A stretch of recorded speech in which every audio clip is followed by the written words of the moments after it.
さん、おいおい、寝顔は可愛いね。なんかまるで笑ってるような寝顔だね。寝よう寝よう。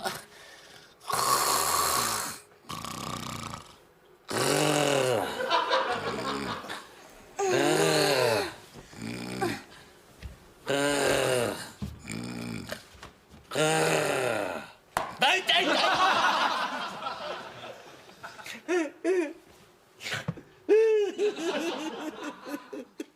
あった今。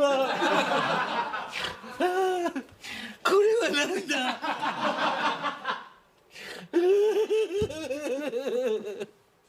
母ちゃんいてよ。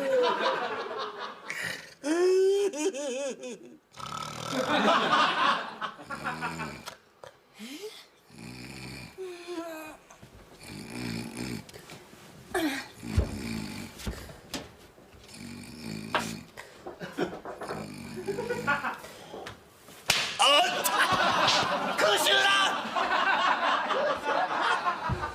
戦争とかで、あたたたたたた。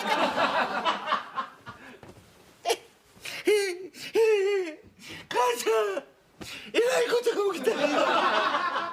頭の中で爆発いた。母ちゃんよ。